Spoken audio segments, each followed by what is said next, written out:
Good morning. In this video lecture, I will discuss some issues concerning the nature of God and His attributes. Let me start by talking about religion,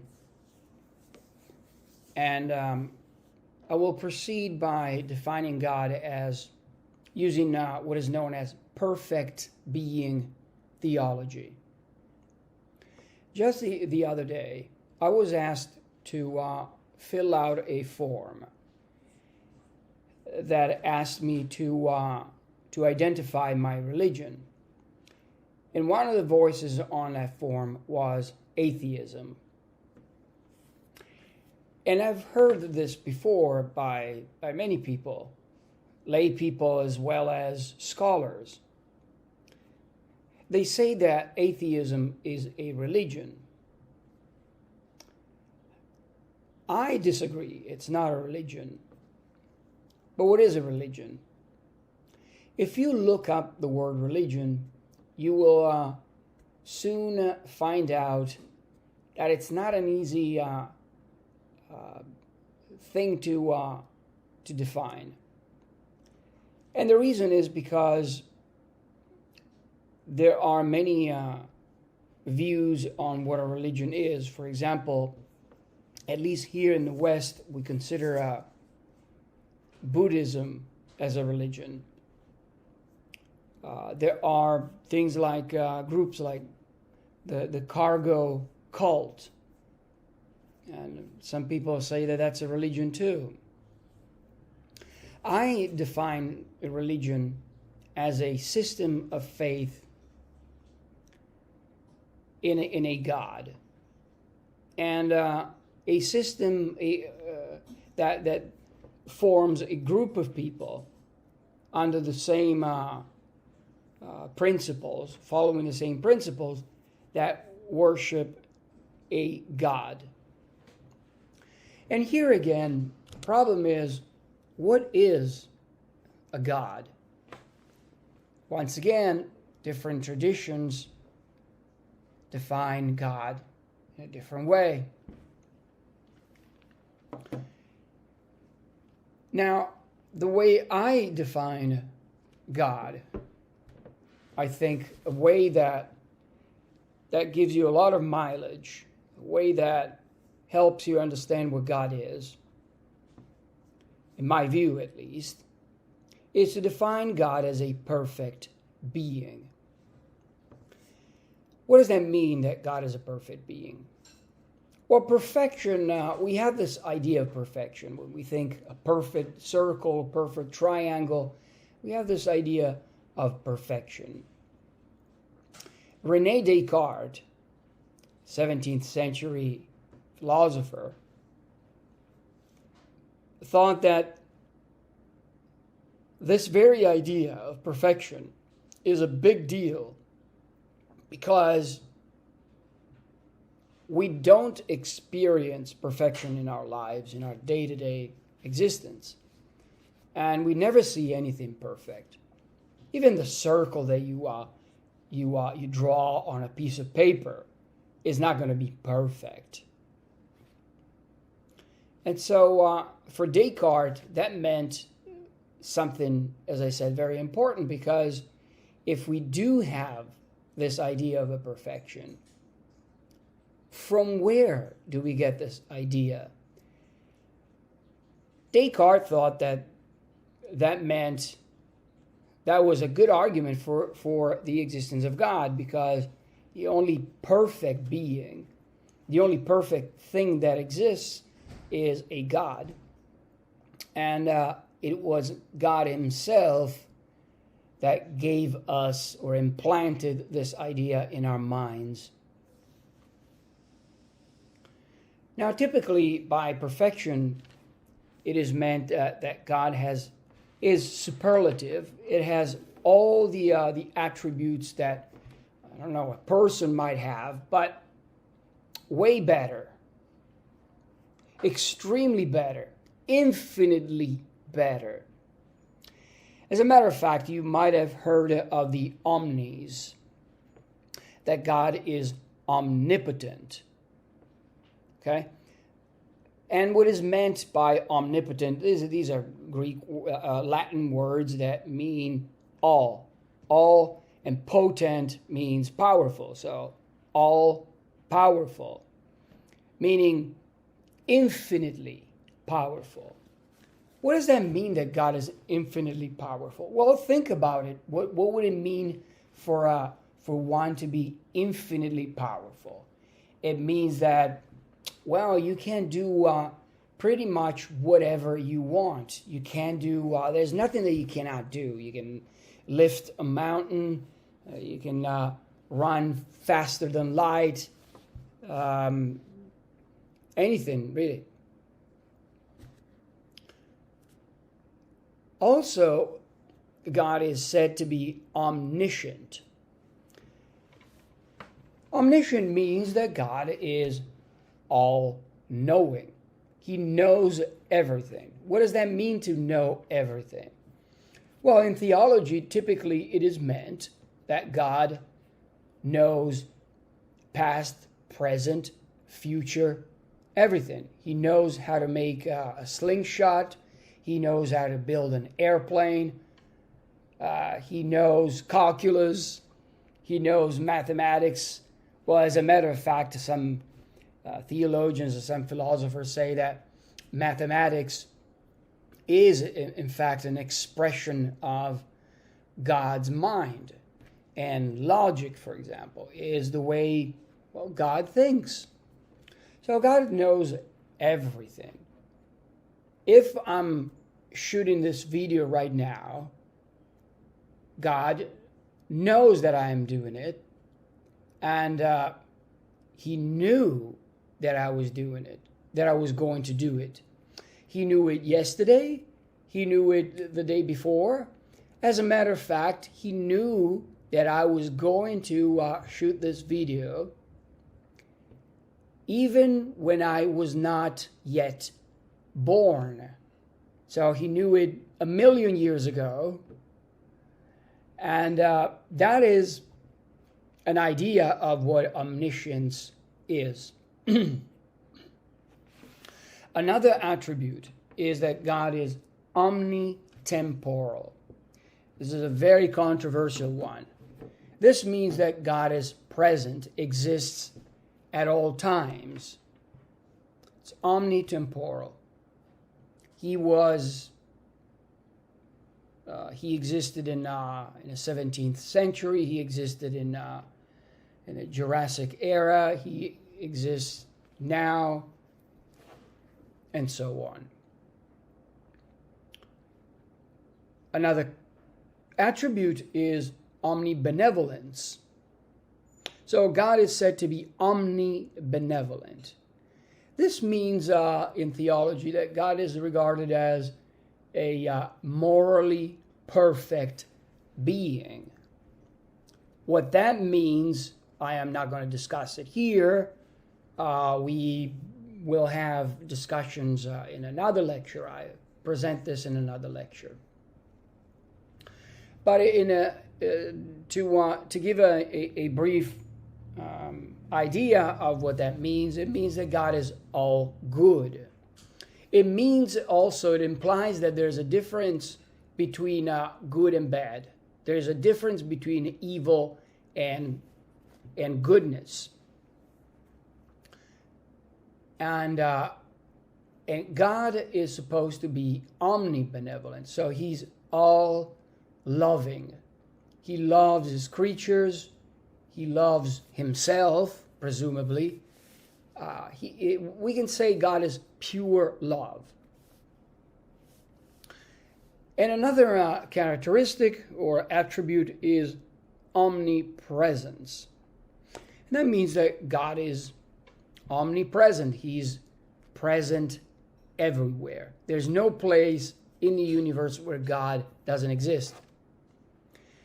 Some in the past, when they discovered a vacuum, they thought that vacuum contains nothing, and that worried religious people, because if there is, how can how can there be a place where there's nothing, where there's no God? God is everywhere. He's omnipresent, so he must be there too. Okay, so perfect being theology, you get the idea. God is defined as an entity or a being who exists at all times, at all places, is morally perfect, incapable of doing evil.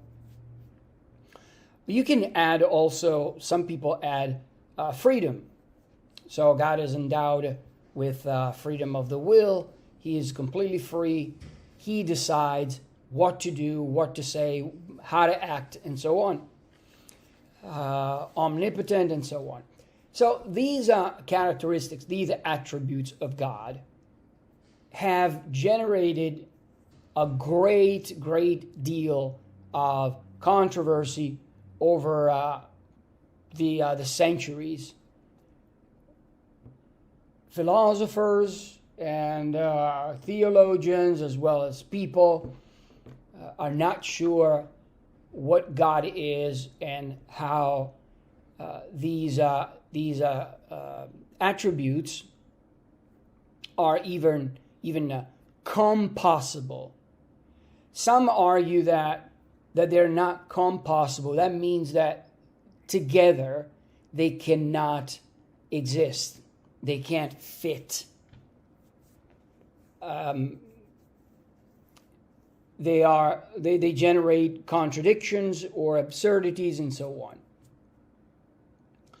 Other people say that, well, God can have some of these, or maybe one of them, not all of them. So they're not compossible. Theism, one of the projects of theism is to defend these attributes and show that they are compossible. And that's how we define God. So in this lecture, I am going to talk about some of the most typical worries about God's attributes, and we'll try to respond. I don't claim to know the truth, but I'm going to discuss this because this is a lecture anyway, and so we have to wet our feet and try to understand the theological and philosophical discussions concerning these attributes. So, one by one, let me express one of these worries one by one and discuss them. Now, the first one is that it is impossible. Some people argue it is impossible for God to be omniscient, meaning that he knows everything. He knows the future. And also omnipotent. So the objection goes like this. Either God knows the future, in which case he cannot change it. So if God knows at time, say T1, that I will going to eat an apple at T2, it seems to this seems to imply that it is necessary that at T2 I will eat an apple, and consequently it would seem that God cannot change it. Or the alternative is that God can change the future, but then if he can change the future, and he cannot know it. Or you can put it this way. If God, and I will discuss this further in a later worry. You can put it this way. If God knows the future, it means that the future must happen in a certain way. I must eat an apple tomorrow afternoon, you must go to school tomorrow morning, etc. So these events in my life, in your life, in everybody's lives must occur exactly the way God sees them. The problem is that if they must occur the way God sees them, that seems to imply that the future is not open, that the future is not changeable, the future is already set, is already determined. Okay. Now, I'm not trying to resolve an ongoing problem like this, but I'm going to try to suggest a few ideas. The first point that I want to make is that God's knowledge is supposed to be eternal. As God is an eternal being, I didn't mention this, I guess, in the first slide. God is an eternal being. What does that mean, eternal? It means that he did not have a beginning like me and you. We began to exist a certain number of years ago, and we will die. That doesn't apply to God. God is eternal. He never began to exist. He never will cease to exist. So, since God is eternal, his knowledge must be eternal too. His knowledge accompanies his action, and neither one prevents the other. So, God knows the future and does not want to change it. That's another point. You say, but could he change it in principle? Well, we want to say that he doesn't want to change it. Why should he change it? And if he wanted to change it, what's the problem? He would know that he would change it, and he would know that changed the future, the way that future would be. However, there's no reason to think that a perfect being would want to change anything. His knowledge is eternal, so he knows from eternity what we will do, what he will do even, and that's the way it is. But it is said, and I'm going to talk about this later a little more, and in another lecture, this does not imply that we are determined, that the world is determined. It only means that God knows everything, so it's part of his being omniscient, that he knows everything, although he does not determine things to happen. Let's look at another one. It is impossible for God to be perfect and yet know everything. If he's perfect, he cannot know what it is like, for example, to sin. Or you can add, he doesn't know what it is like to that doesn't follow from the fact that he's perfect. It might follow from the fact that he doesn't have a physical body, that he doesn't know how to make a paper airplane.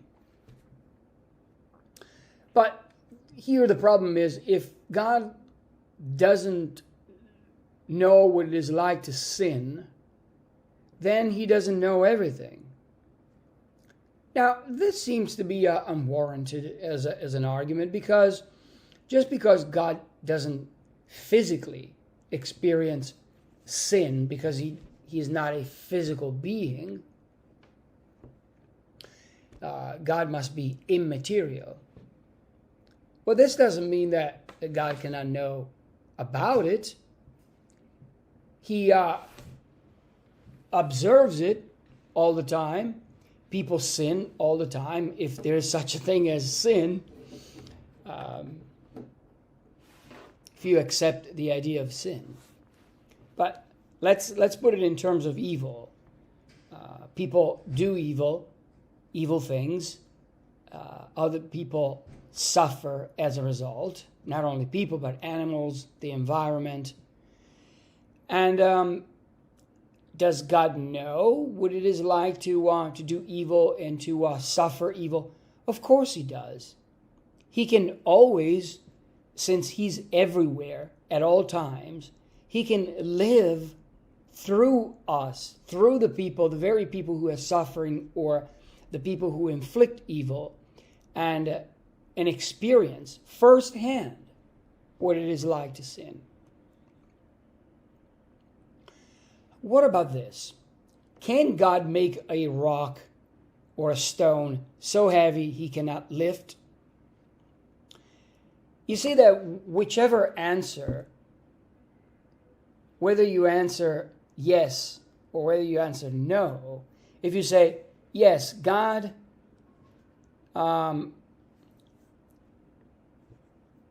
can make a stone so heavy he cannot lift. Well then, if he can, he's not omnipotent. And if you say, no, he cannot, then once again, he is not omnipotent. At least this is the idea. I must have heard this a million times, and probably you heard it too. What's up with this? Is this really an argument against the existence of God? Does this show that God cannot be omnipotent? Which is a fundamental attribute, characteristic of what it is to be God. Well, this doesn't seem to me a good argument, and I'll explain to you why. To be able to create a stone so heavy you cannot lift is some sort of an absurdity. God can do anything that he wants. That's what's implied by omnipotence. So God has all powers, as I said earlier. He can run at the speed of light. He goes faster than the speed of light. He can lift a mountain, do whatever he wants, create the universe, and so on. Now, typically in theology, omnipotence is not meant as, say, a license that God has to do whatever he wants. Think about, for example, a triangle. A triangle is defined as a geometrical figure that has exactly 3 straight sides and 3 angles, and the sum of the internal angles adds up to 180 degrees. Now the question is, since God is omnipotent, can God, forget the stone, right? I think it's more interested, this question, can God create a triangle that has fewer or more than 3 sides? Now, if you think about it for a moment, this is just an absurdity. It's just an absurdity. Let me give you another example. What is a bachelor? Bachelor is an unmarried man. Now, can God create a bachelor who is married? Can God create a triangle that doesn't have 3 sides? These are the same absurdities. These are the same questions as the stone. So, creating a stone so heavy he cannot lift is not a task, is not something that it is even possible to do. So it's not that God can or cannot do it. It's something that cannot be done, cannot be even envisioned. It is a series of words that add up to an absurdity. So it is, as philosophers like to say, it's a logical inconsistency. It's an illogical absurdity. It's like creating a bachelor that is married. Let me give you another example. Can God create another God? If you say no, because I think the answer is no, then does that mean that God is not omnipotent? No, because creating another God is just it's not just impossible or hard to do. Well, it is impossible. I said it's not just impossible. It is impossible because by definition, God is an uncreated being, an eternal being. And so if God creates something, that cannot be a God. Or can God kill himself, cease to exist? No, because God is eternal and necessary. So these are just things, limitations given by the nature of reality and the nature of God. Okay, so God cannot do what is practically, logically, and physically impossible to do for God. Not because God lacks power, but because no possible being could bring into existence, for example, a God, because God is not something that comes into existence. No possible being could create a bachelor that is married. It's just an absurdity because a bachelor, by definition, is not married. Or a triangle that has 4 sides. Well, that's not a triangle. It's a square. Or something else. So now, the third thing that I wanted to point out is, okay, let's say that God cannot, the answer is God cannot create a stone so heavy he can lift. Now, in what sense is God not omnipotent? I mean, after all, he created the universe. He created that very stone that he cannot lift. In what sense is God not powerful? It doesn't seem that not being able to create a stone so heavy you cannot lift implies the lack of power. Furthermore, there's another trick that the theist can pull, and then is the following. Well, it's not a trick, but some people are unsatisfied. Atheists are unsatisfied by these answers. They say, oh, well, if it's logically impossible, then who rules the show? Is it God or the logic? Well, it's God, because logic is the very nature of God. But atheists or some agnostics or other people might say, no, I'm not convinced. It seems that God, why does God have to obey logic? As a matter of fact, even a theist like René Descartes said that God can even do that, can even do things that are not logically possible. But that was Descartes. I don't think so. Now, but if you're not convinced, then we can put it this way. Now, we can say that God can create a rock so heavy he can't lift. Yes. And then he can lift it. Now, you're going to answer, but this is impossible. Exactly. And that's the point. Then God can do even the impossible. And therefore, God is omnipotent. Think about it. Think about that one for a moment.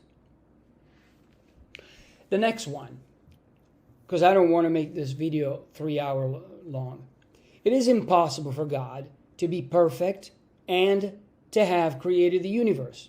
If God is perfect, he has no needs, right? Because you think about it, human beings are not perfect. We need food, we need shelter, we need love, we need washing machines, we need water, the sun, many things, a job, and so on, career. But think about it, this does not apply to a perfect being. Why do we need a job? To eat. Does God need to eat? No. Can God die of starvation? No. Is God lonely? Does he need a companion? No. God doesn't get lonely. Presumably that's the idea. Can God make mistakes? No. So in other words, God does not need what we need. We need human beings need lots of things because we're not perfect. We need to build things, build houses, friendship, and so on. God doesn't. So why does he create the universe? If he doesn't need anything. He's already perfect. Why create the universe? Which, by the way, it is imperfect. Well, the idea, there are many ideas. This doesn't have to undermine religion. It doesn't have to undermine the idea of God as a perfect being. The theist can say several things. First of all, the theist can say that God created the world for our benefit. But how can God create the world for our benefit prior to our existence? Well, if God is omniscient, our existence is eternally present in the mind of God. So eternally,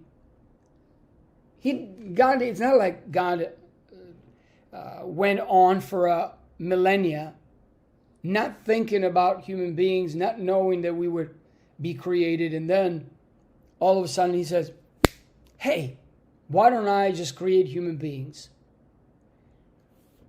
So one possibility is that God knew about us, our existence was present in God's mind eternally. Not just yesterday, not 1 billion years ago, not 1 trillion years ago, but always, from eternity. There was no point in time or otherwise at which God didn't know about us. And so he created the universe to benefit us. Another answer is to say that creating the world is something that God does because God by nature is omnibenevolent. So he is overflowing with goodness, and that spillover is what creates the universe. Another answer is that creating the world does not benefit God in any way, but it only benefits human beings because by nature, love and omnibenevolence by nature is other regarding. And so this means that God gives without the need to receive. I think that these are very plausible ideas, and so they answer the question as to why God creates anything at all. Now, if you worry that the universe is not perfect, That's true. The universe might not be perfect in a certain sense. For example, there's evil, there's suffering. We're not physically perfect. But that's a more difficult question. But I would say that the imperfection of the universe is due to the fact that God had to create something. And as I said before, when created beings cannot be by nature, by definition, perfect. To be perfect, we would have to be gods. And God cannot create gods. So he had to create human beings. But here's the beauty of it. That God can create human beings that are imperfect, but they experience reality. Because after all, in the world, what we experience in the world is knowledge. We can develop science, logic, and many other things. We can have knowledge of morality, friendship, love, and so on. Things that we could not experience otherwise. So that is a gift in itself. And the gift, unfortunately, comes with the possibility of evil. But again, we discuss evil somewhere else. But also, at the end of this physical life, if theism is true, then we have the opportunity to exist in a different state, in a different form, and in a different place. In a place in the presence of God, devoid of evil.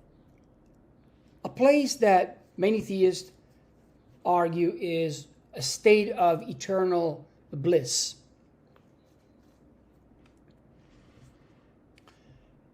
The next problem.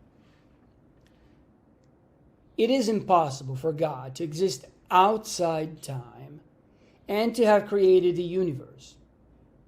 Because in order to create anything, God must exist prior to the existence of the universe, or that thing that he creates, in an atemporal state.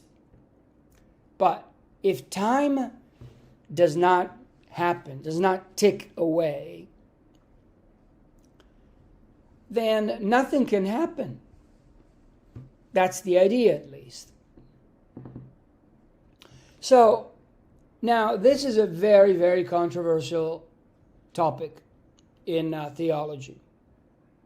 On the one side, there are many who argue that God is timelessly eternal. Okay, so everyone in theism agrees that God is an eternal being. That means, as I explained it before, that God does not have a beginning nor an end. It is eternal. But then you have two options. God is eternal in time, or God is eternal outside of time. More recently, William Lane Craig published a book in 2001, and before that he wrote some papers proposing a third alternative. The alternative is that God exists outside of time without the universe. And then in order for God to create the universe, he has to come into time, and so the time of creation is simultaneous with God's causing the universe to come into existence. Now, personally, I'm going to tell you what I think personally. My argument, I'm writing a paper about this, I'm writing an article. My argument is that God is eternal, but he is outside of time. And I don't think God ever enters into time.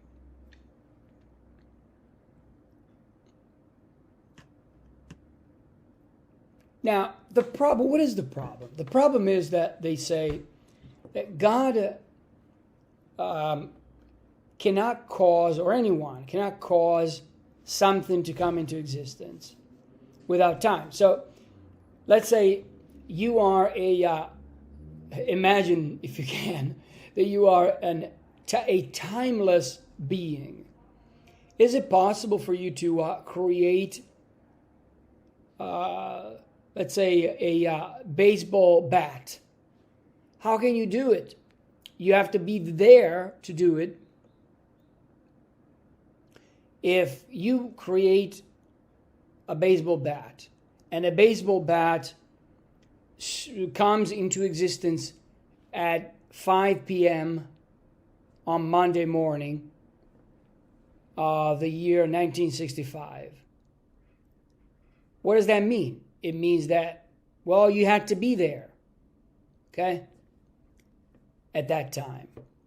But if God is outside time, that means that God is not anywhere. He's not then, He's not here, He's not there. Then how can He cause anything? So now, in the Bible, for example, if you take the Bible as a text, there are passages that support either theory. Passages that say that God is timeless, passages that say that God always has existed in time.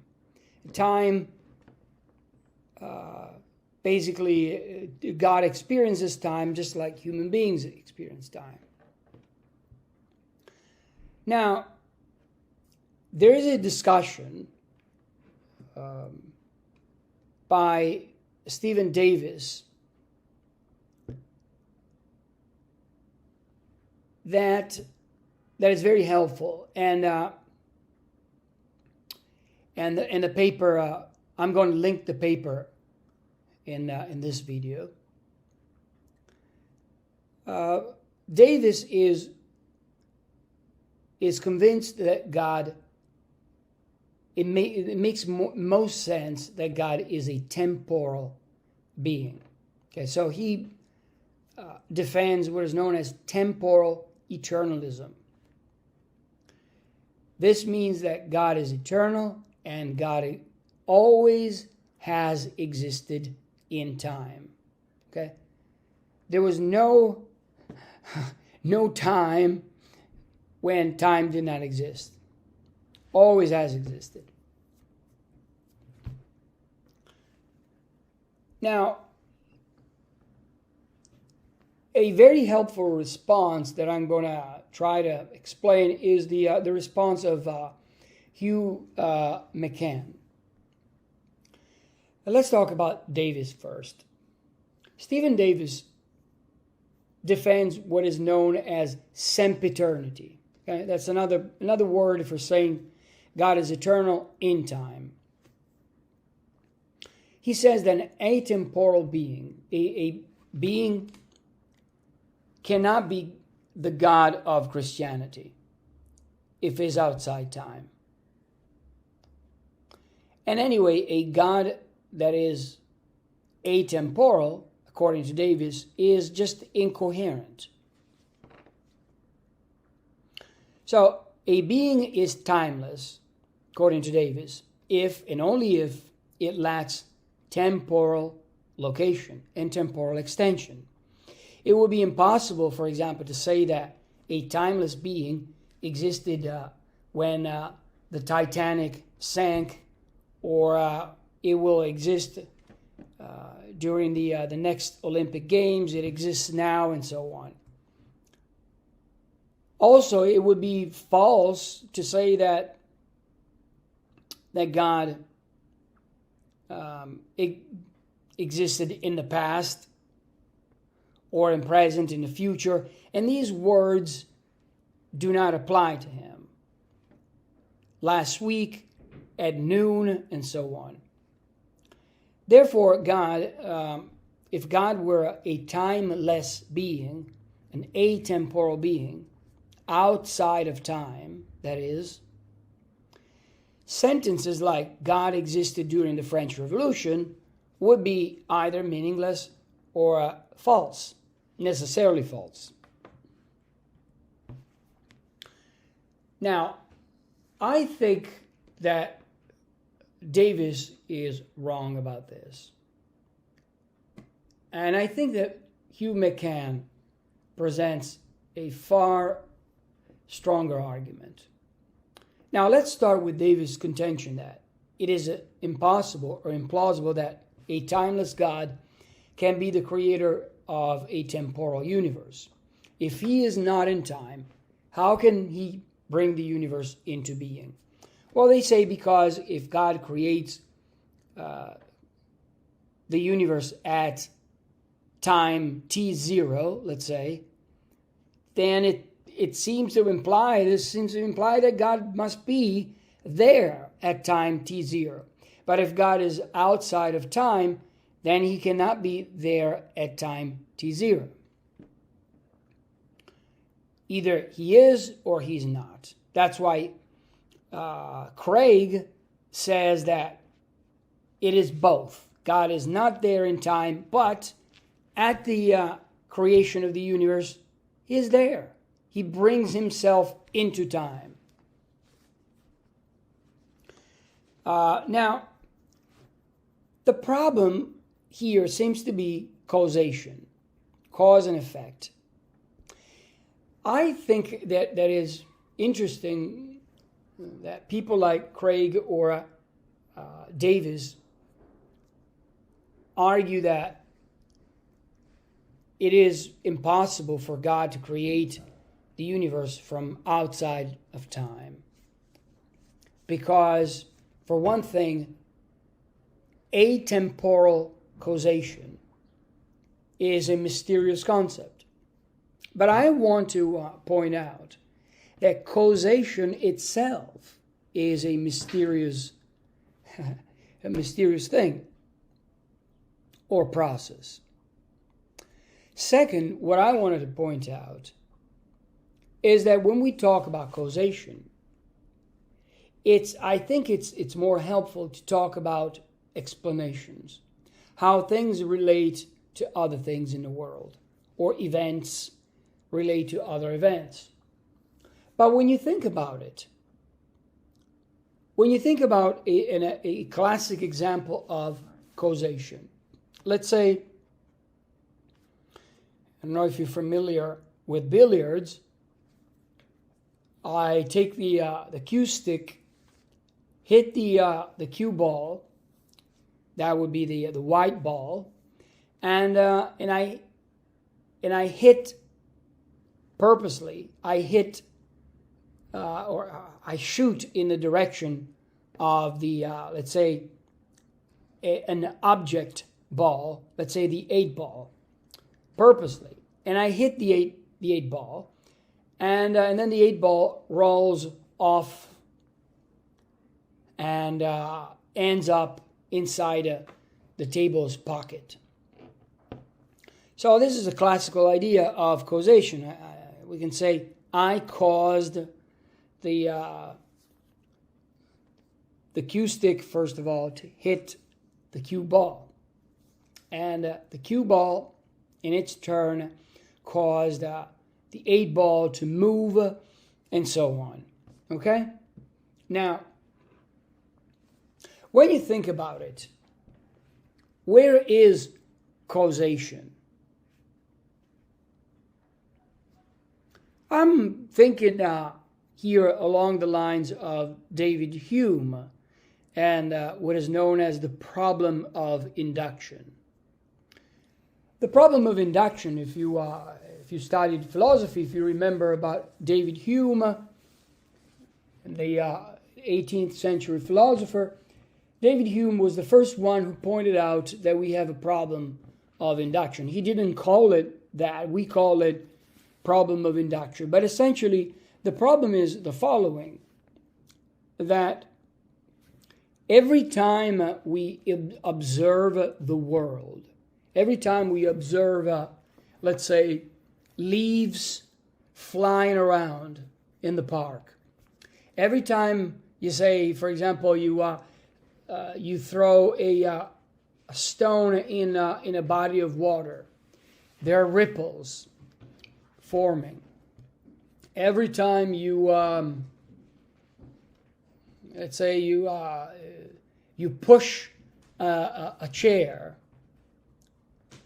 the chair moves. Okay, every time you eat spicy food,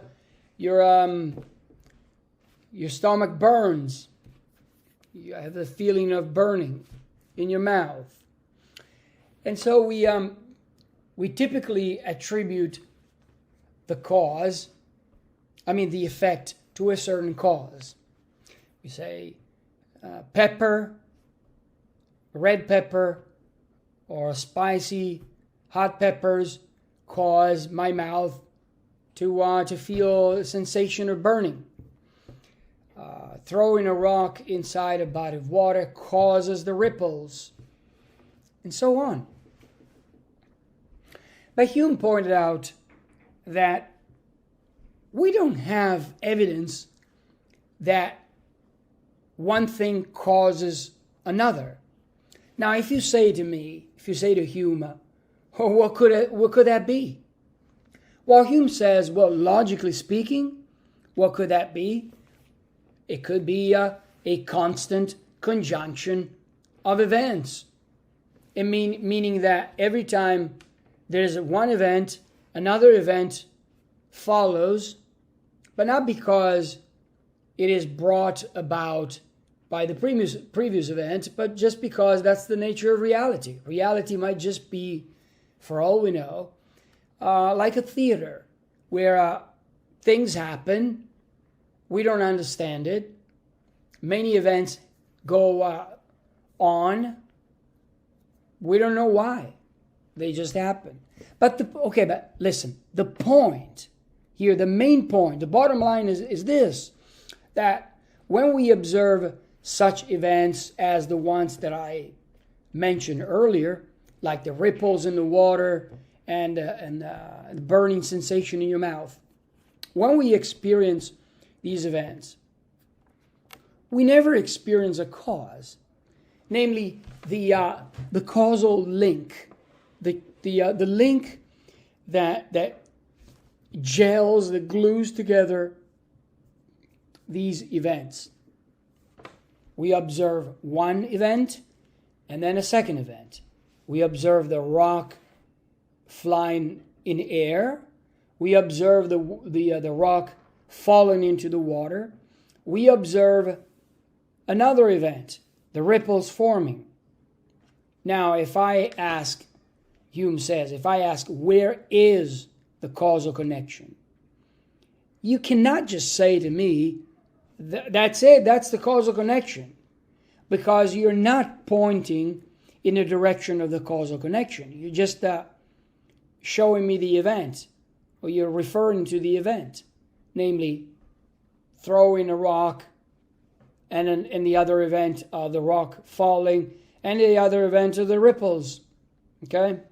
So, the bottom line, okay, the main point that I want to bring home is that causation does not seem to be a process that exists in the world, in the physical world. At any rate, it doesn't seem that it is a process that exists in time. It doesn't need a time. Doesn't seem to require time. So this business of God creating the world, God can bring the universe into existence without the existence of time. So in other words, God can create time. But why does God need to be in time to create time? After all, he doesn't need space to create space. Why does he need time to create time? He doesn't need matter to create matter. God creates the world from nothing, absolutely nothing. Now, the last point that I wanted to make is a very important point. I think that there is evidence, if not theological evidence, philosophical evidence. At the very least, we have scientific evidence that space and time are not two separate things. What Einstein taught us is that it is one thing, the universe. It's space-time. There's no hyphen in between. It's just one word because it refers to one reality. Space-time, when these two things that we think there are two things, but it's one. Okay? That's the way the universe is. So if that's the case, then it seems safe to say that God created space-time. He did not create one thing and then another and then put them together. He created space-time. And he existed outside time. There's no reason to believe that God brings himself into time and then he creates time. That's absurd. That doesn't make sense. Let me try again. He brings himself into time, and then that moment, this is what at least what Craig argues, that moment when God first brings himself into time, that is the moment of creation. But it doesn't seem to me strange that if God can bring himself into time, why can he bring the universe into time without being in time? So I don't see any difficulties in this. I'm not saying that this is as simple as that, of course, but in the interest of this video that is already very long, I want to say that there's no apparent logical inconsistencies with God's creating the universe from outside time. Just like he brings himself into time from a state of timeless eternity. Another problem with sempiternity is that if God exists in time, eternally, it follows that temporal succession in God's life must be infinite. But what does infinite mean?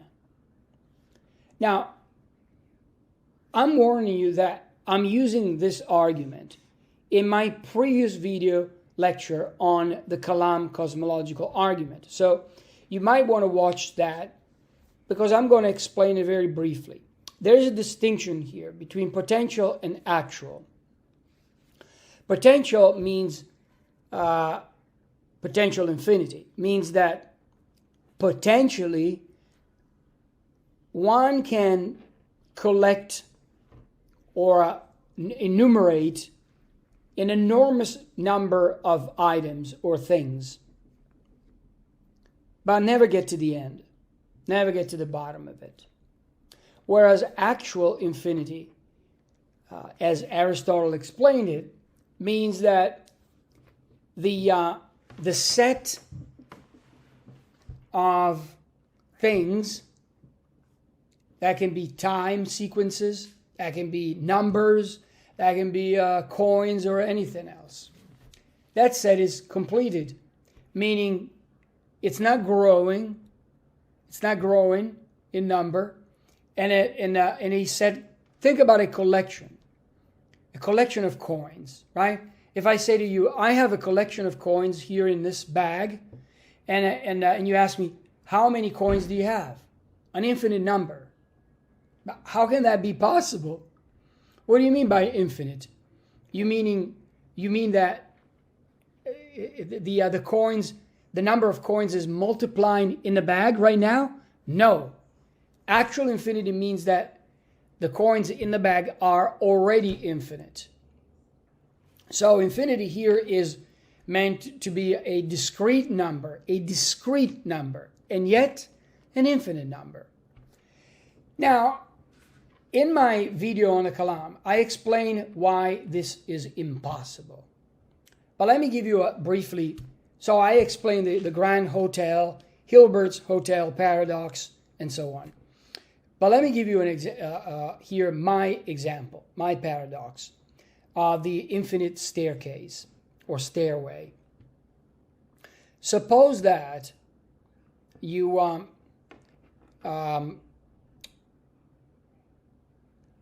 that God is eternal in time. Okay, so time passes, God experiences time. Okay, so God experienced last year and the year before and the year before and so on. Now, this is, to use an analogy, each year that goes by in God's life is represented, in my analogy, by a step in an infinite stairway. So there's the stairway from infinity. Okay? Now, suppose that I stand on the last step of the stairway, claiming to have walked down from infinity. And now I'm here. So I went over each step. It was very hard. It was very long. And finally, I am here. Okay? Now, the problem is, how is it possible that I'm here, you would ask me, if I am coming from eternity? And I can say to you, well, but it took a long time, huh? Just, I'm not saying that I did it in a week. Okay, but even if you walk a step per minute, how many minutes is it going to take? Well, the answer is there is an infinite number of steps. Consequently, there's an infinite number of minutes. Or in other words, I will never get here, because simply after one step, there is another step, and another step, and another one. Now you can say, well, but finally I got to the end. What end? If you say that there's an infinite number before this step, okay? Let's assume that it is possible. Let's say this step right here, because the staircase ends here, this is the last step.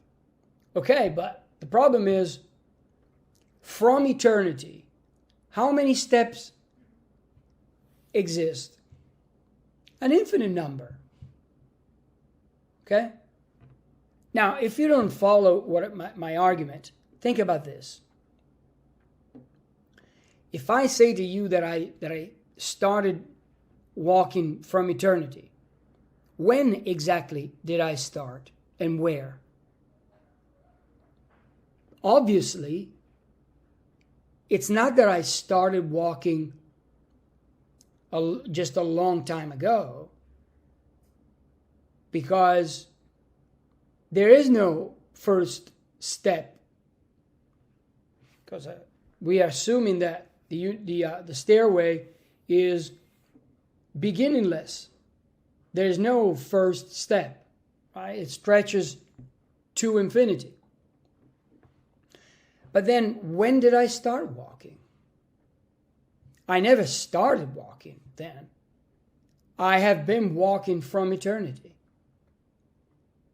That's my existence. Is that possible? Well, if that were possible, then guess what? I would still be walking right now because there is an infinite number of steps. Okay? So, what is the relevance of this? Now, think about it this way. If I say to you, I just finished and I'm here at the end of the stairway. Now, is it possible for me to go back where I came from? Well, obviously not, because there is no end. But then, if I can't get anywhere to the end going the other way around, okay? If I can't get anywhere, why is it possible that from infinity I can get here? Just strange. So the relevance is the following. If God existed from eternity in time, then it would be impossible for God to be here now. Because if God has to exist year by year, he cannot exist at all times. Okay? And in that case, then you would have a problem concerning the nature of God. Because by nature, God, we said, is everywhere and at all times. But God cannot be at all times if God is a temporal being. He has to exist year by year, second by second, just like anything else. Okay? Now, some people say, well, if God didn't exist in time, what was he doing there? Twiddling his thumbs from eternity, for eternity? Well, if God is outside time, God is not doing anything in the sense that it's moving or his process of thinking takes up time like ours. You have to imagine that God exists and knows everything, and his knowledge is one single state of mind, one single eternal state of mind.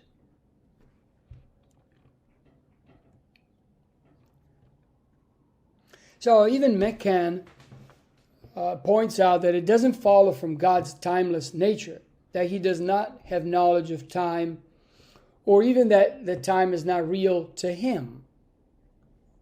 The fact that God creates time is plausible that God knows time. Of course, he created it and he knows time. He knows when things happen. Now you can say, but when does he know it? Does he know it simultaneously?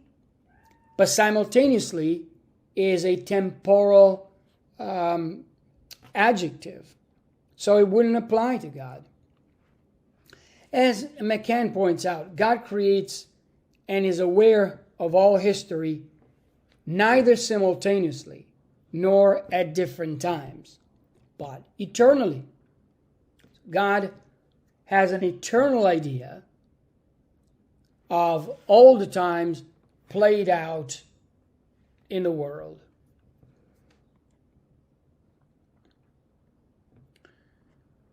Now, McCann also makes an interesting point, and I quote this: although an everlasting God may freely choose when to create, once embarked on the enterprise, he must busy himself with whatever tasks are at hand. If he has goals to achieve by his action, then like us, he must await his opportunities, which are now limited by the stern taskmaster of gradual, irreversible becoming. Also, like us, God's experience of his creation must be hemmed in by time, limited, in the case of the past, to memories that, however vivid, are of events that can never be retrieved. Limited, in the case of the future, to anticipations, each of whose fulfillment takes literally forever to come, only to vanish like smoke. Such a God may be the master of much, but of time he is the slave.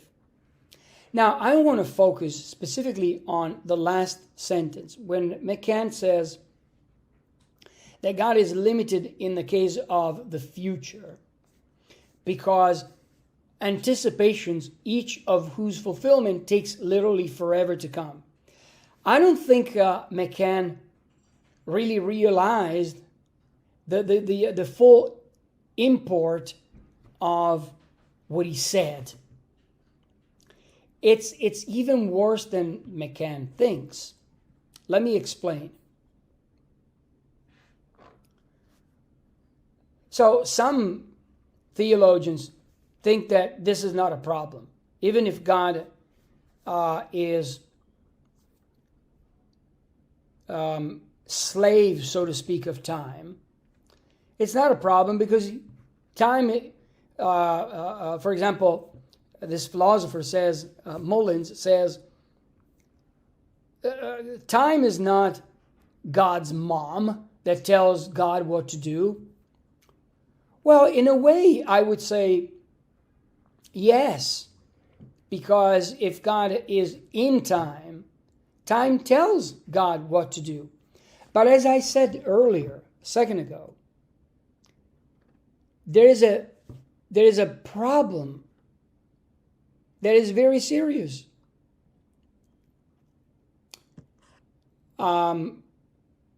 If God is a temporal being, as I explained earlier, God must exist in time. So time, God experiences time. He exists today and tomorrow. He doesn't exist tomorrow. He doesn't exist in the past. And this, in a way, undermines the idea that God is omnipresent. But, again, brace yourself, because the main problem is to come. Here's the main problem. If God exists in time, the succession of his existence in time constitutes what is known as an actual infinity. Okay? It's an actual infinite.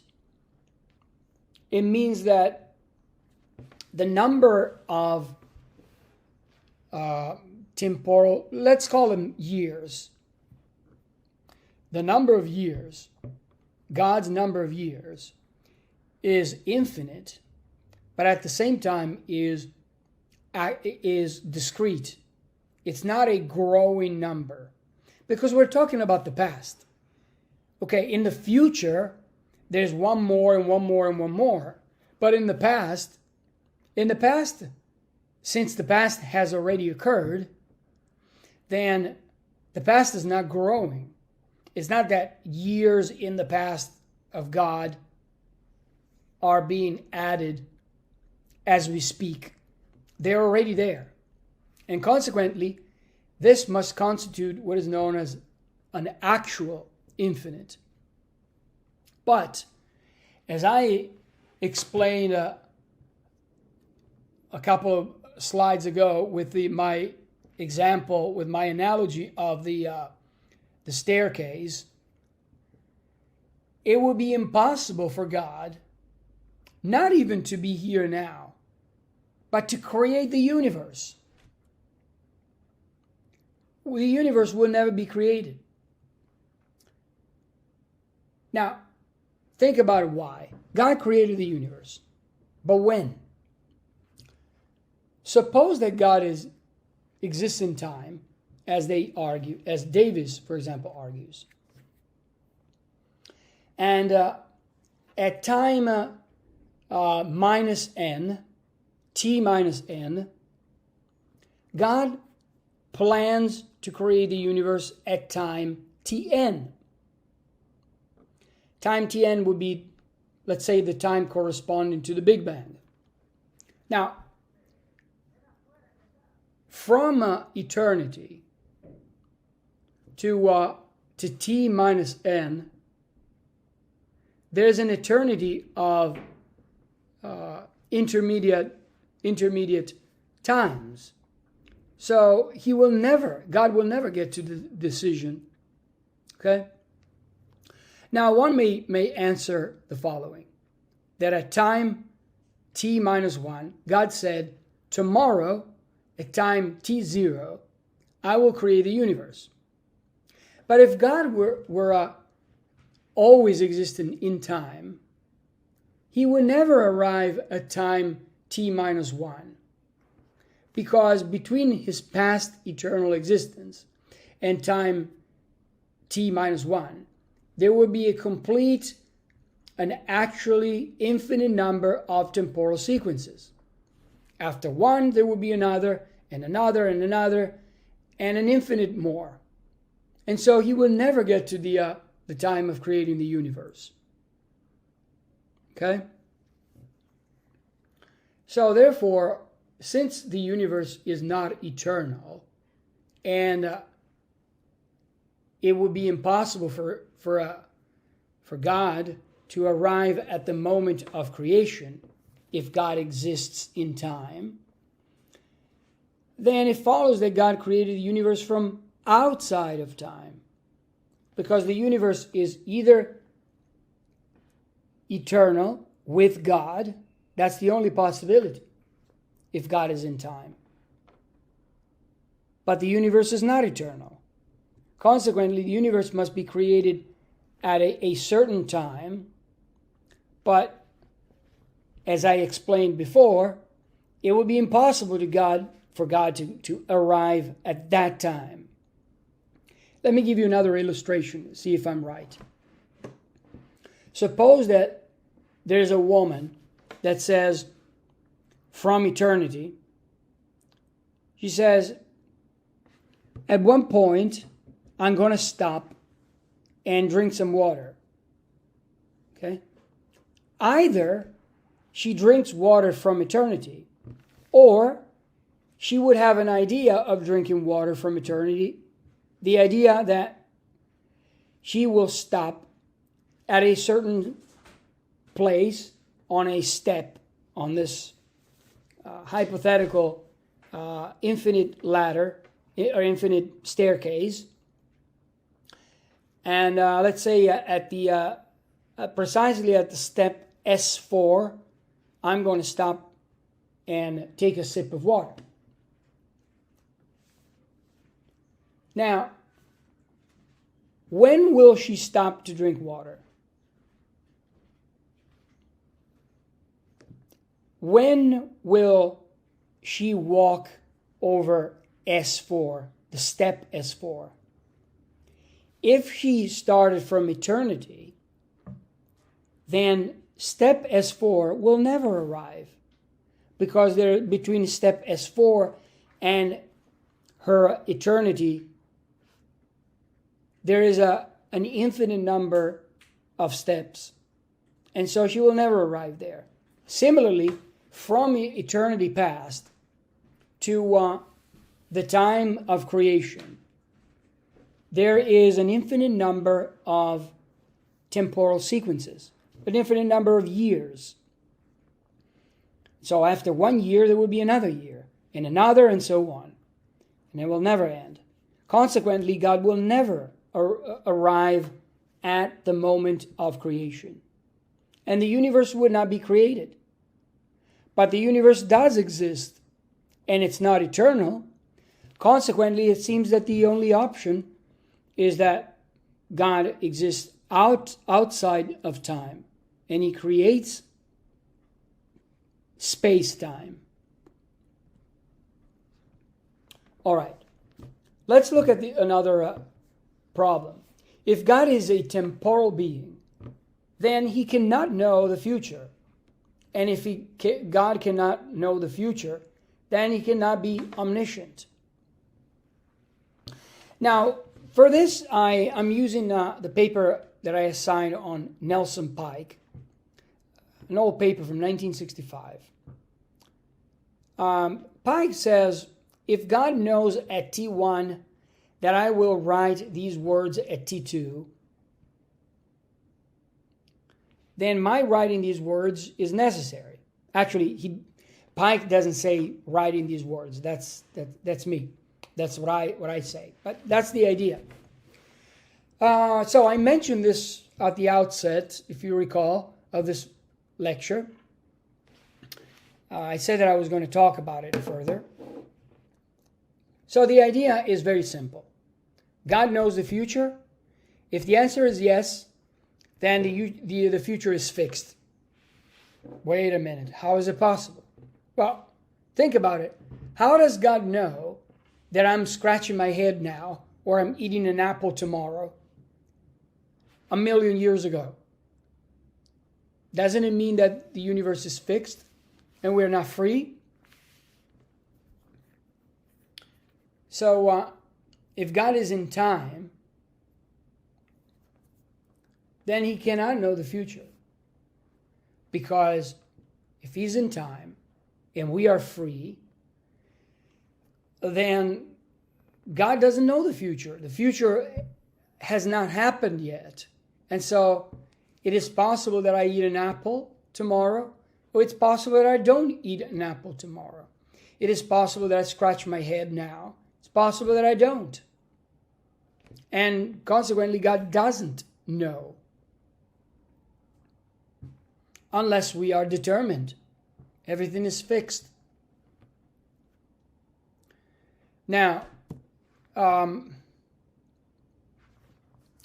if God is in time, and God is eternally knows what I'm going to do, you see, there's a problem for the theory that says that God is in time. Because, as I said, God cannot know the future if the future is open to me. If it's fixed, it's fixed.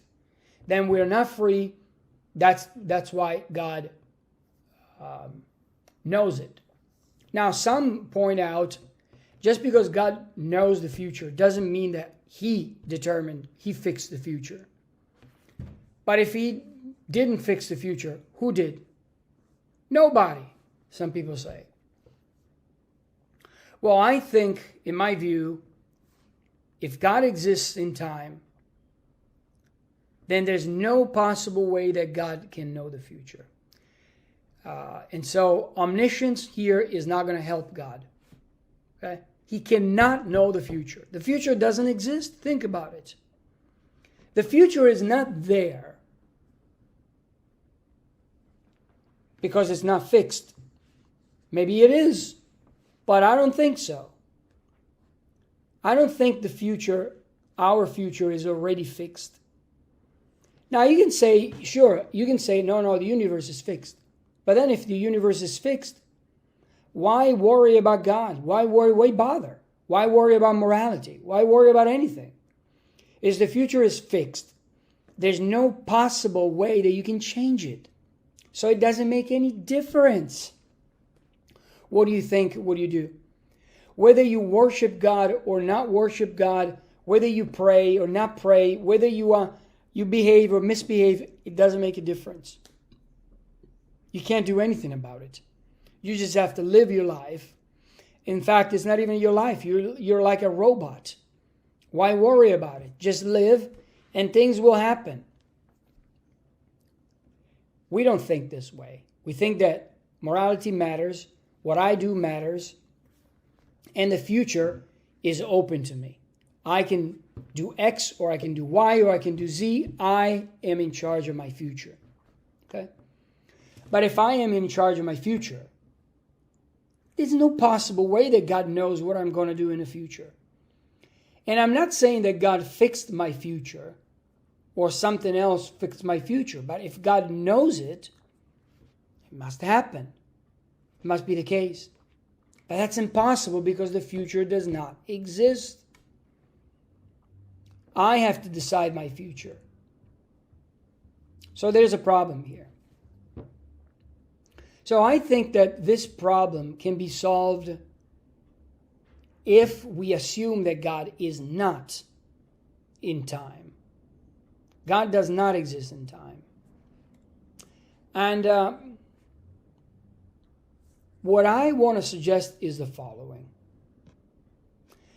Our current understanding of physics might be able to explain how God can know the future from outside time, not in time. If God lives here now with you and me, then he cannot know what I'm going to do tomorrow. If he knows it, then our future is fixed. That's the only possibility. Okay?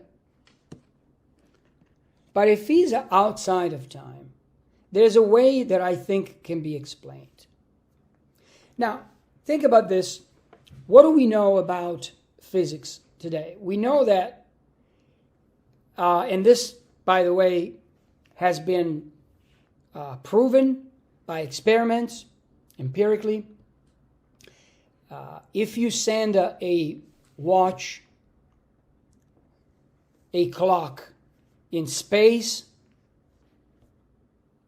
where there's no gravity, the clock measures time differently. That's why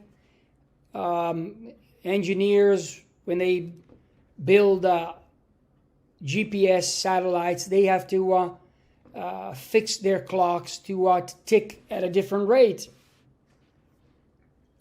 And we know that as you go faster, time starts moving slower. To the point where, and these are experiments. They have conducted these experiments and shown that that's true. So we know that if you were to travel very, very fast, almost at luminal speed, at the speed of light, time would considerably slow down. And further, we know that at the speed of light, time freezes completely. There's no time.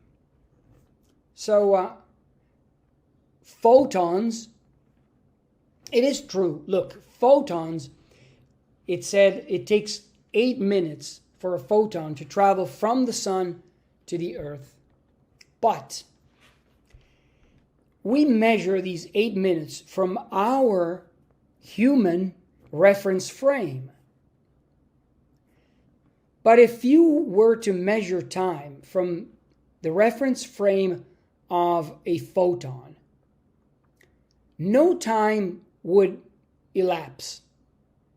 Time does not exist. Photons do not experience time. So they are literally timeless, outside time entities. And yet, they cause other things to happen, and yet they are outside time. Now, the important point that I wanted to make here is the following. Suppose that you could travel like a photon at light speed, and what would happen? Well, from your point of view, let's say that you are on a spaceship that travels at the speed of light. Now, from your point of view, everything is normal. You look around, everything seems to be normal, so to speak. Now, let's say that there's an anti-television. The anti-television I get this idea from the anti-telephone. It's the same principle. It's a telephone that works with tachyons, tachyonic anti-television. Tachyons are these particles that are theorized to be faster than the speed of light. So let's pretend that you are traveling on this spaceship that goes at the speed of light, and there is a TV system that allows you to watch live your daughter, my daughter. Okay, I'm traveling. My daughter is on Earth, and she can see me too. Interesting. What would I see? Well, since I'm traveling at the speed of light, and time for me freezes completely, what I would see on the monitor is my daughter aging rapidly. So very rapidly she will become older than I. More interesting, my daughter would see my frozen image. Not because the television is broken, but because from her reference frame, my time, it doesn't exist. It's frozen. Now, suppose this further. If I went back to Earth, now here's the important thing to follow. If I went back to Earth, I would go back to my daughter's and human beings' reference frame. In other words, I will go back to a time, her time, where she's older than I. It would be impossible physically, as far as we know at this point, physically it would be impossible to travel back in the past and go back to the reference for the original reference frame where I was older than my daughter. But suppose that it were possible. If I were to go back to my original reference frame, I would meet my old daughter, older than I. Now, all along, I'm sorry. No, I made a mistake. No. If I were able to go back to my original reference frame, I would meet my young daughter, not my old daughter. I meet my old daughter if I go back to her reference frame. If I go back to my original reference frame, I would meet my daughter a few instants later, and my daughter is still younger than I. But wait a minute. While I was on the spaceship, I saw my daughter age rapidly. And so suppose that I watch my daughter live her life, getting married, buying a house, and so on. When I go back, my daughter, in the original reference frame, my daughter is still young. So what did I see on a spaceship? I saw her future. Okay? So what I want to suggest is that God is able to see our future because, not because he travels at the speed of light, but because like a photon that is a timeless entity, God is a timeless entity. And from a state of timelessness, God can anticipate our lives. So God is like God is watching that tachyonic television. God always knows our future in that sense. All right. All right, let me move on. It is impossible for God to be both non-physical and personal. The idea of a bodiless person is inconsistent. Now, why such complaint? Because in theism, it is believed that God is a person. But then, as atheists always point out, but a person is someone in time. So there's no such thing as is a physical, not in time. I'm still talking about time. So a person is a physical entity, not a non-physical. But the theist can answer simply, why do we have to say that a person must be embodied? After all, it's possible that the mind exists without the body. For all we know, the mind is not a physical thing. Our thoughts are not physical. Why do we have to say that a person must be a physical entity? Now, it seems to me that it is consistent, it is possible, and God is exactly that. It is a person in a sense of a mind and intelligence, rational, that exists without a body. But as I argued, he's not in time. Now, it is impossible for God to be both just and merciful. Justice requires that every person be treated exactly as they deserve. But mercy requires that people be treated more favorably than they deserve. So these two seem to be incompatible. But I don't think that they are incompatible. Why can't God be just and compassionate at the same time? But guess what?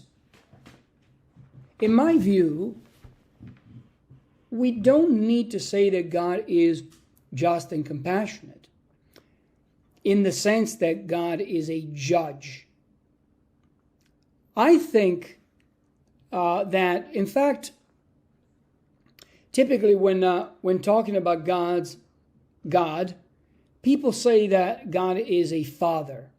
They use the father metaphor. I prefer to use the mother metaphor because, after all, God creates, unlike man. They don't really create anything. Well, they just give their input. But it is the mother that brings children into existence. And so, if we go with this metaphor, which I think is more appropriate, then God is a mother, the mother of humanity, the mother of the universe. And as a mother, she is infinitely compassionate. So in other words, our mother is not a judge. This is not to say that mothers cannot be judges. But the idea of judging is a very terrestrial, physical, human idea of judging. You scratched my car, you are a bad person, and you have to be punished. That sort of idea is a human idea. But from the point of view of God, who creates all human beings and loves all human beings as a mother, then he loves them all. And so, in my view at least, God is not just in the sense that he punishes people. God is only merciful and understanding and compassionate. Better than saying mercy. I don't like the idea of mercy. What I like is that God is compassionate. He understands that some people are broken and he tries to she tries to fix them. Just like a good mother would. Good mother doesn't judge her children. A good mother loves her children. And if they have problems, she loves them and she tries to fix those problems. All right. If God is omnibenevolent, he cannot be free. And if he is free, he cannot be omnibenevolent. So the idea is this. The whole idea comes from an argument. I don't think I assigned this to my class, but William Rowe has an argument like this. It says, look, God did not choose his or her. Let's go with her. Her moral nature. So if God is morally perfect, all loving by nature, then that's it. She can't be otherwise. Now think about the following. If there is a world that is the best possible world, then God must create that world because an infinite loving being must create the best possible world for humans, wouldn't she? Now, it is possible that there's an infinite number of good worlds, okay? So the trick of this argument is that God cannot create the best of all possible worlds because any world that God brings into existence, there can be a better one. All right? I don't think it's possible that there is a better one. And that's the wrong idea in the first place, anyway. Now, the idea, it seems to me, is that God is omnipotent and omnibenevolent, and he chooses to create the world for a reason. So, people who think this way think that God must create a hedonistic world where everybody just enjoys and feels happy all the time and experiences pleasure all the time. But that's not the idea. I mean, it seems to me that God doesn't want to create that kind of world. Just like you as a parent, for example, you obviously you want to create a good environment for your children, but I don't think anyone wants to create the best possible environment for your children. Hear me out. Let me explain what I mean. You want your children, for example, to be financially smart. So you do give them allowances, but you don't want your children to have an infinite amount of money. Now you can say, well, rich people do that. They give their children just everything. Well, also a lot of people note that rich children are very spoiled. They are insensitive. They don't develop certain smarts.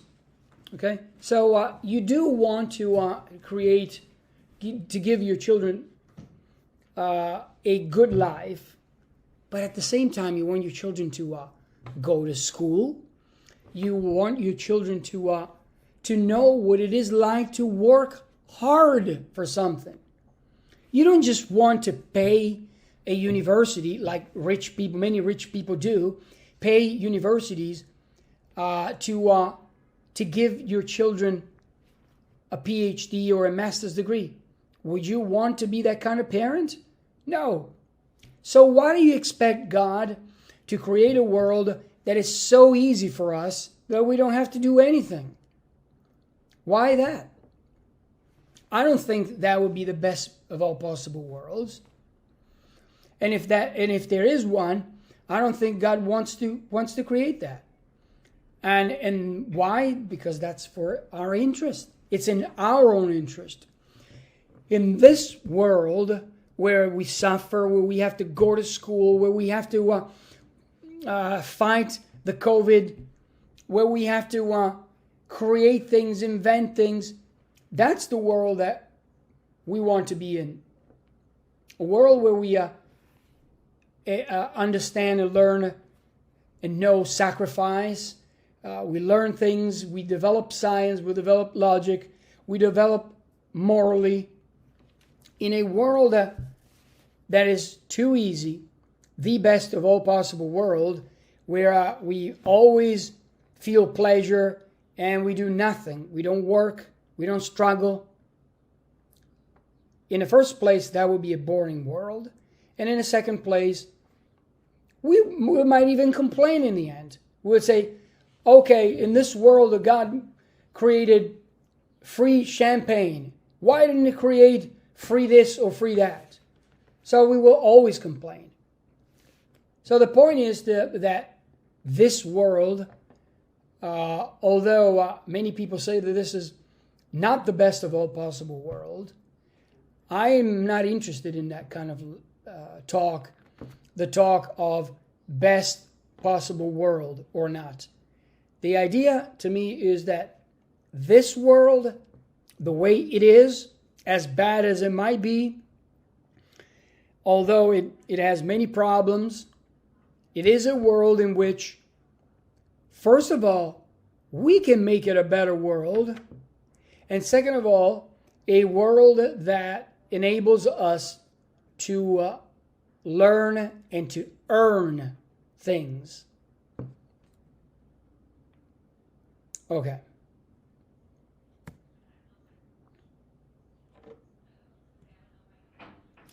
All right. Yes. So that's it for now.